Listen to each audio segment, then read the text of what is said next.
Chef Julian slammed the silver saucepan into the industrial sink, the metallic clang echoing like a gunshot through the pressurized silence of the kitchen. "You are a ghost." A pair of hands meant to scrub grease, not to think, he roared, his face inches from Zara's. He grabbed the small vial of spices she had kept tucked in her apron and flung it across the room, where it shattered against the tile. "How dare you touch my masterpiece with your filthy, uneducated hands?" Julian's voice dropped to a terrifying whisper as he ripped the name tag from her chest. "You are fired, Zara. Take your delusions of grandeur back to the gutter where they belong." Zara stood tall, the orange glow of the stovetops reflecting in her eyes, even as drops of the discarded sauce splattered her face. She didn't argue, she didn't beg. She simply turned and walked toward the service exit, leaving the world's most famous kitchen behind. But outside, as the rain began to fall, the most feared food critic in the country was lifting a spoon to his lips, and the world of high cuisine was about to collapse. Welcome back to our channel, where we explore the most gripping stories of hidden talent and the sweet taste of justice.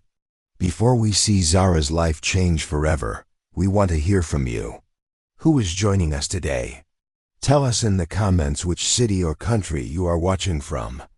We love connecting with our global community.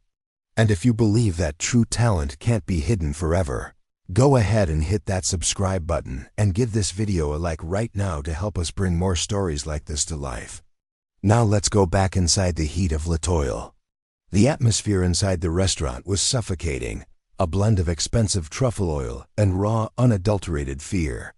Chef Julian was a god in this temple of glass and steel, a man whose 3 Michelin stars were polished daily by the sweat and tears of his staff. For Zara, the kitchen was supposed to be a sanctuary, even if she was only allowed to see it from the perspective of a dish pit. She had grown up in a small kitchen, filled with the sense of her mother's cooking, developing a palate that could deconstruct a flavor profile from a single whiff. But here, her dark skin and her lack of a fancy French culinary degree made her invisible.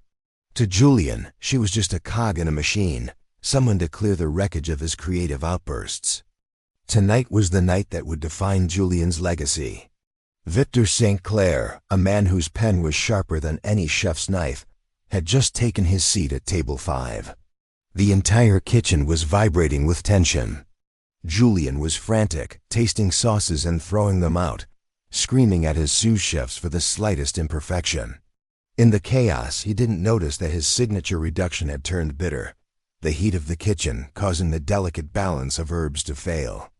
Zara, standing at the sink with her hands submerged in scalding water, smelled the mistake before Julian even tasted it. She watched as the plates were being prepped, her heart hammering against her ribs. She knew that if that plate reached Victor, the restaurant was finished. During a brief moment when Julian was pulled away to handle a VIP guest in the dining room, Zara moved. It was an instinct, a pull she couldn't resist. She slipped to the stove, her movements fluid and precise.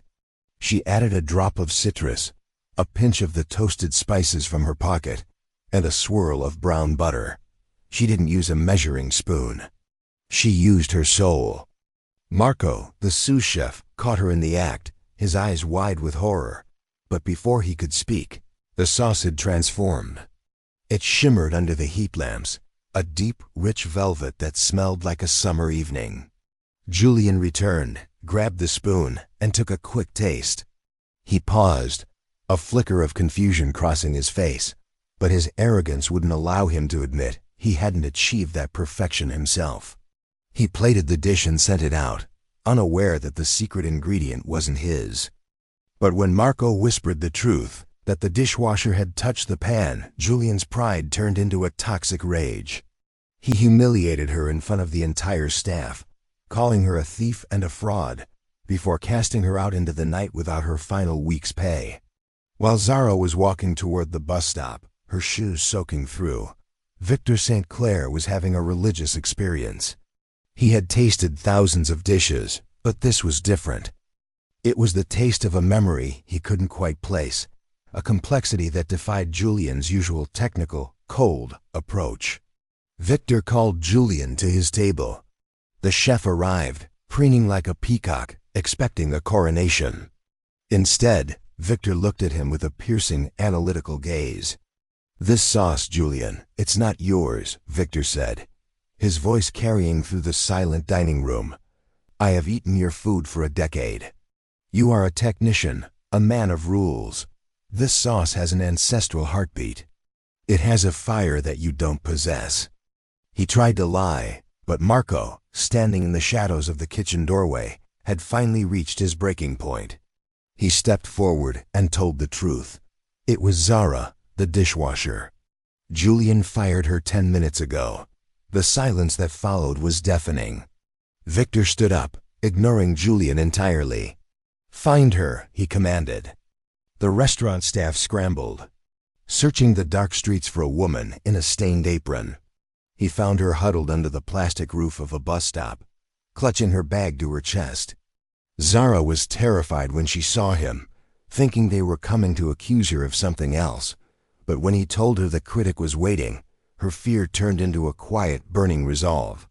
She walked back into Litoil, not through the back door this time, but through the front. The wealthy patrons stared at her, this young black woman with wet hair and a dirty uniform, but she didn't see them. She only saw Victor. He offered her a seat at his table, a gesture that was unheard of in the world of fine dining. "Tell me what you did to that sauce," he asked gently. Zara didn't hesitate. She spoke about the science of the spices, the way the heat interacts with the oils, and the way a recipe is just a map, but flavor is the destination. Victor listened, captivated. He turned to the room, and in a voice that would be quoted in every food blog for the next year, he announced that the true talent of Litoil was no longer in the kitchen. He offered Zara the chance of a lifetime, a full scholarship to the best culinary school in the world, and a position as the head chef of his new experimental restaurant. Julian tried to protest, but Victor silenced him with a single look. "Your kitchen is empty now, Julian, because the heart of it just walked out." Zara left that night not as a dishwasher, but as a legend in making. She realized that the fire she had been tending in her heart was finally bright enough for the whole world to see. Her journey was just beginning, and the taste of success was far sweeter than any sauce she had ever made.